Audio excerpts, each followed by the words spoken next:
When I grow up, I want to be a graphic designer. When I grow up, I want to be a chef. What do you want to be when you grow up? Who will cross your path and change your whole direction? Welcome to the Cool Job Show, where you're going to learn about creative careers that you can love for life. Hi, my name is Brian Biggs. I live in Philadelphia, Pennsylvania. I'm a children's book writer and illustrator. I love my job, and I can't wait to tell you why.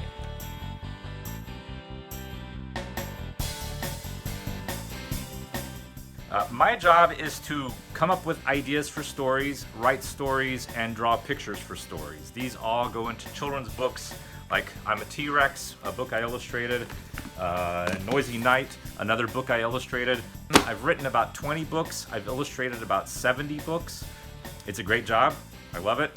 I think we're going to learn a lot about that in the next few minutes.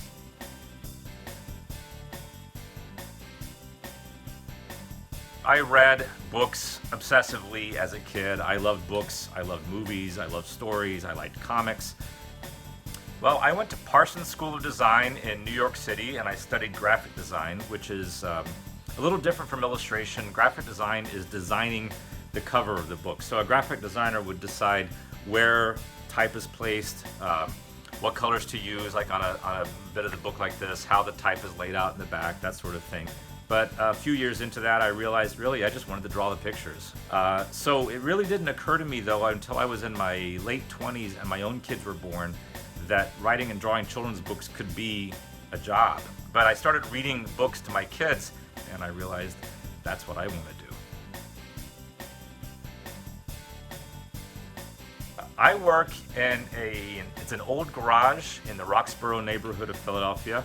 The best thing about my studio is that it's about 4 blocks from my house. I've been here about 10 years, and before I was here, it was a flower shop, believe it or not.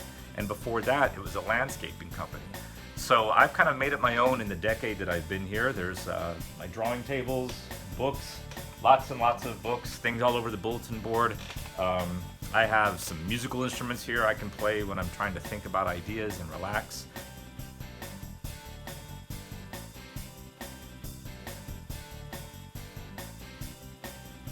I use all kinds of materials. Most of my books have been drawn with ink on paper, and then I scan those drawings using this equipment here, which gets into the computer, and the color is put on the pictures in the computer. I'm working on books now, though, that are not digital at all. They're made with colored pencils and crayons and chalk and pastel. It's a whole different process for me. It goes back to starting out as an illustrator. It's kind of right now a little thrilling to be changing it up like this. I'm also working on a book right now that uses collage, and it's all glue and scissors and cut paper and pieces of wood, and so that's super exciting for me. It's just completely a lot of fun to go home with like ink in my hands and pencil on my clothes, and just it's a giant mess, which is, you know, we're artists, we are supposed to make messes anyway, right? I think that's the case.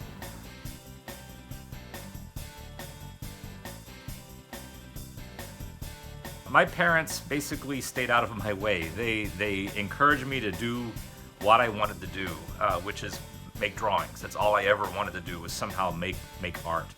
There was inspiration there in that they just let me do it. And all the time I see friends doing new books, books done by people I don't know, that inspire me, or maybe challenge me, or make me think, I want to do this better, I want to do this differently. But even just walking through the woods, riding my bike, I think of ideas, I come up with stories. Just kind of the world in general is one big inspiration, I think. Maybe I'm coming up with a story right now. I'm inspired.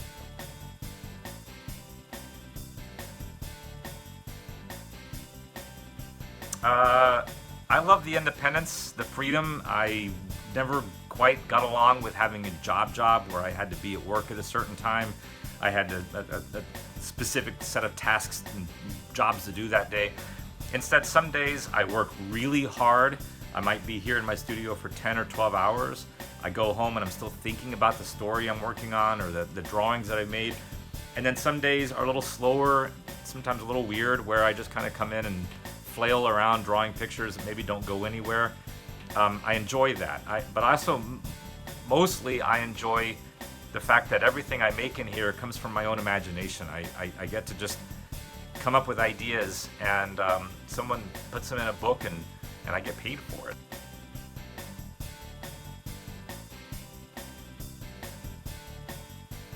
You want to tell stories, you want to make drawings, then tell stories and make drawings. Don't worry about it being perfect. My sketches are not perfect. I start off with terrible ideas for stories, and even when it's a good idea for a story, the first several sentences or even the first several drafts of that story are usually terrible. Just keep working. It's like a musician. You can't sit down at the piano and be able to play a song perfectly. It takes a lot of practice, and that's something that I definitely do, is practice. Draw your pictures of your friends, write stories about what's going on in your family right now, maybe write stories about your dog and your cat and the secret lives that they lead. Write stories about space travel and magic wizards. I don't care. Write those stories, get them out. Whatever's inside your head and in your heart, put it on paper, and just keep doing it. Just don't stop. One more thing I'd like to share is it's not always easy. This is a job that I love, but some days, some weeks, there's entire months that are terrible, and that's going to be the case with any job, even a job, maybe even especially a job that you love.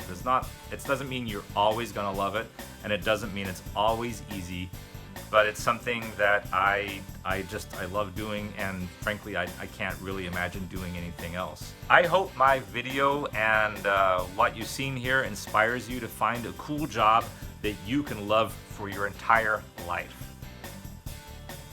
See ya. I hope this video inspires you to find a job that you can love for life. If this is your first time watching, consider subscribing to our YouTube channel to get our latest Cool Jobs videos featuring new creative careers. Also, consider sharing our YouTube channel with other people who you think would benefit from watching the Cool Job Show. Check out our other art teacher resources located in our description below. If you like this video, let us know by giving us a thumbs up or by leaving us a comment. Thanks for watching.